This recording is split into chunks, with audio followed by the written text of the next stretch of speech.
প্রিয় দেশবাসী, এবার আমি বিশেষ করে প্রিন্ট এবং ইলেকট্রনিক মিডিয়ার সংশ্লিষ্টদের দৃষ্টি আকর্ষণ করে দুটি কথা বলতে চাই। গণহত্যাকারী হাসিনা সারা দেশের সংবাদপত্রের স্বাধীনতা কেড়ে নিয়েছিল। সংবাদপত্রের স্বাধীনতা হরণকারী হাসিনা পালিয়েছে জনগণের অভ্যুত্থানে। জনগণের প্রত্যাশা, আপনারা আপনাদের যার যার সংবাদপত্রে নির্ভয়ে এই শব্দটি লিখবেন, হাসিনা পালিয়েছে। হাসিনা পালিয়েছে শব্দটির পরিবর্তে কোনো গণমাধ্যম যদি ভিন্ন শব্দ প্রয়োগের অপকৌশল নেন, সেটি জনগণের কাছে আপনাদের বিবেকের স্বাধীনতাকেই প্রশ্নবিদ্ধ করবে। আপনাদের প্রতি আমার বিনীত আহ্বান, গত 15 বছরে যেই সকল পরিবারের মানুষগুলো গুম, খুন, অপহরণের শিকার হয়েছেন, ছাত্র জনতার বিপ্লবে হাজারো মানুষ যারা শহীদ হয়েছেন, আহত হয়েছেন, তাদের এবং তাদের পরিবারের দুঃখ দুর্দশার কথাগুলো আপনারা আপনাদের সংবাদ মাধ্যমে তুলে ধরবেন। সাগররুনি হত্যা মামলার তদন্ত এক যুগেও কেন শেষ হলো না, সেই প্রশ্ন আপনারা আপনাদের মাধ্যমে তুলে ধরবেন। জনগণ আপনাদের কাছ থেকে আয়নাঘর নিয়ে অনুসন্ধানী রিপোর্ট দেখতে চায়। হাসিনা দেশটাকে লুটেরার রাষ্ট্রে পরিণত করেছিল। জনগণ দুর্নীতির সেই সব চিত্র প্রতিদিন আপনাদের সংবাদপত্রে, গণমাধ্যমগুলোতে দেখতে চায়।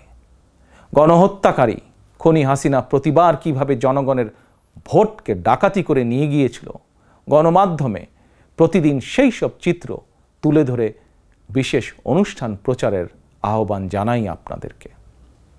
গণমাধ্যমে হাসিনার অপকর্ম ফ্রেমবন্দি থাকলে ভবিষ্যতে আর কেউ হাসিনার মতন ভোট ডাকাতি, গণহত্যায় লিপ্ত হতে সাহস করবে না, যা বাংলাদেশের ভবিষ্যৎ গণতন্ত্রের ভিতকে মজবুত করবে এবং ক্ষমতাসীনদেরকে স্বৈরাচারী আচরণ থেকে বিরত থাকতেও বাধ্য করবে।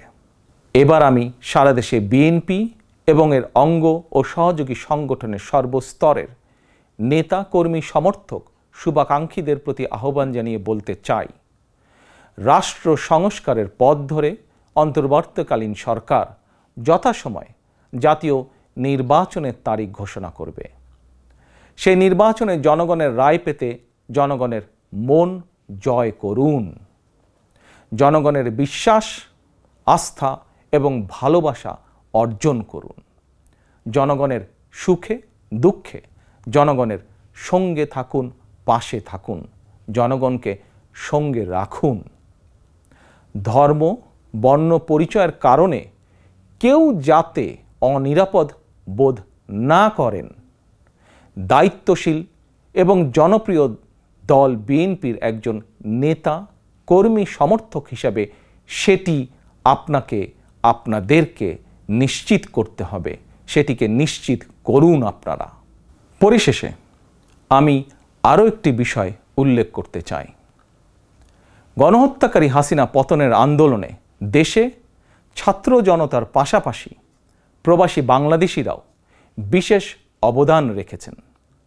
দেশে যখন মত প্রকাশের স্বাধীনতা রুদ্ধ করে দেওয়া হয়েছিল, প্রবাসীদের মধ্যে একদল সাহসী মুখ প্রবাস থেকেই জনগণের সামনে হাসিনার দুঃশাসনের ইতিবৃত্ত তুলে ধরে গণ আন্দোলনে সামিল থেকেছেন।